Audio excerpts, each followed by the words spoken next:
I'm Katrina. You're watching Dante's Boxing Nation.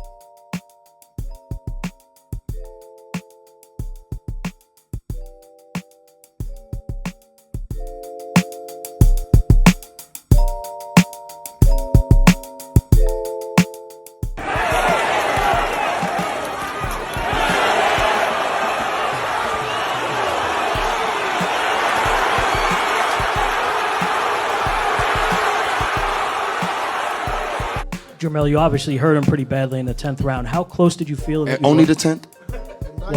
Well, that was the most obvious time. The obvious, the second, or when, I feel like I hurt him more than 3 times, you know? Yeah. I mean, I seen him, his legs wobble a few times. Well, go ahead, my bad. How close did you feel you were to getting him out of there at that point? And did you feel he was still hurt in the beginning of the 11th round? Of course, that's what I'm saying. So, if I went into the 10th round, he was, like belligerent all over the ring, like barely could stand up. I don't know. I just couldn't get him out of there. You know what I'm saying? The dude was tough. He was tough as fuck. You know what I'm saying? And that's what I wanted. I wanted a warrior. I faced the warrior, and I knew what I was getting in there with. Undefeated fighter. Come on, this is not something that everybody looking at it like, shit. I fought a hard fighter. Yep. Jermall Charlo, he fought a very, very tough champion for all of the belts, which is how boxing is supposed to be. The best fighting the best. Not only did Jermall Charlo find out how tough Castano was, but after he found out, he's willing to do it all over again. And this will not be an easy fight for Jermall Charlo to win. Matter of fact, I just watched the fight over the other night because Castano is so short and compact and he wastes no punches. Even though he's always coming forward, he will not throw a punch until he is in the perfect position, and it's more of an ambush attack where he jumps on you so quick, it's hard to catch him with a counter. It's important to know Castano is not Mexican, he's Argentinian, and they have some of the smartest Latino fighters in the game. Most of them usually have an intelligent, aggressive style. Like I said, they don't waste punches, they don't telegraph their punches. They're not just throwing a whole bunch of punches and bunches to where you could set them up with so many different counter punches, like a Miguel Burchell, an Oscar Valdez, or a Navarrete. Those are some of the easiest styles to figure out compared to a Castano. So anyway, this fight was supposed to be scheduled for February 26th. Now it's being pushed back to either March 12th or March 19th. It's a little unfortunate because we got this dry spell right now where there are no big fights, and now we're gonna have to wait a couple more weeks to see one of the biggest fights of the year, at least one of the biggest fights of the first quarter of 2022. Meanwhile, while you have fighters like Castano, Charlo, Terrence Crawford, Devin Haney, Shakur Stevenson, all of these guys are looking for the most dangerous opponents to face, while Canelo Alvarez, he's over here moving up in weight playing with teddy bears. But the good news is outside of Canelo Alvarez, we're going to see a lot of 50-50 fights, competitive fights where we don't know how the fights are going to play out. Once again, when it comes to Canelo, we already know how the fight is going to play out. It's like the WWE, it's already scripted. He's going to fight Makabu, and because Makabu has no rhythm, no speed, no defense, no foot movement, no chin, mark my words, that fight will not go more than 3 rounds. It will look just like the Yildirim fight. It will look just like the Rocky Fielding fight. The only question now is there a network that's bold enough to host that fight? We'll see. But when it comes to real competitive fights like this one right here with Charlo and Castano, you cannot predict how the fight will play out because it's too competitive of a fight. It can play out many different ways. In the first fight, we seen Charlo get hurt for the first time.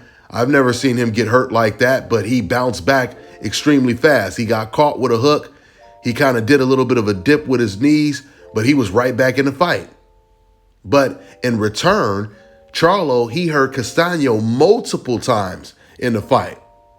So I think because of that, that obviously gives Charlo a lot more confidence going into the rematch. Castano, he fought the perfect fight. Like I said, he was aggressive, but he didn't waste any punches. You never really knew when he was about to attack. And then when he did attack, all you could really do is block. You look for a counter, but Castano, he does it so quick, he's in and out. And he smothers you when he's throwing his punches as well. He stays so close to you, you don't have leverage a lot of times to catch him with a counter shot. And this is what I noticed. I noticed it last night because I watched Charlo Castano, and then I started to watch a little bit. I didn't watch the whole thing again, but I went back to watch Lara versus Castano. And it turns out Lara did better than Charlo did against Castano. Lara, he knew how to control the distance. He was using all of these feints.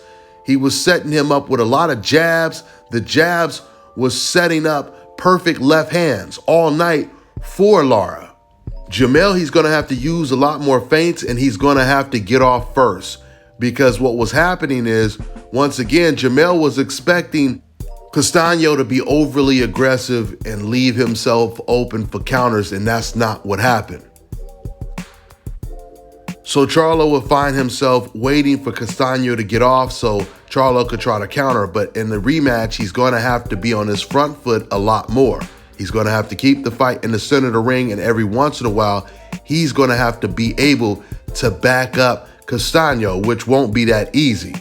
So it'll be a fun fight to watch, and once again, it's a 50-50 fight, but this is a huge win for the winner because they become undisputed. And when I say undisputed, I don't mean in the weakest division like Canelo did at 168, where he purposely avoided becoming undisputed or attempting to become undisputed at 154 and 160.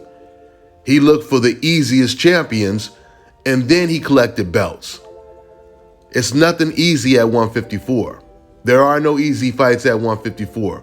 So this is going to be a huge accomplishment to become undisputed in one of the deepest divisions in the game today.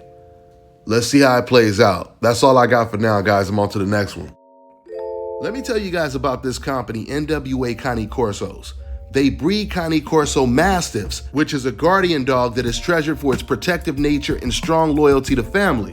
If you're looking for a family-friendly dog that's intelligent, muscular, and brave enough to take on any intruder, then you need a Cane Corso Mastiff. Cane Corsos are extremely versatile, performing well in a variety of activities such as hunting, agility, competitions, and obedience trials. With its athleticism and versatility as a hunting dog, guard dog, sports dog, and a show dog, the Cane Corso Mastiff is perfect for any family. They also have standard French Bulldogs with excellent health, structure, temperament, and superior bloodlines with many champions in present day and pedigrees. Visit NWA Cane Corsos on all social media platforms to find the perfect puppy for your home today. All right, now check this out, guys. If you're looking to repair eczema scars, burns and bruises, dark spots and blemishes, then this right here is the perfect product for you guys. It's called Elo de Key Face and Body Oil. Athletes and top-ranking boxers, they're also using it after training to reduce swelling, inflammation, and to ease the pain. So get yours today. Go to elodekey.com, like them on Facebook, and follow them on Instagram.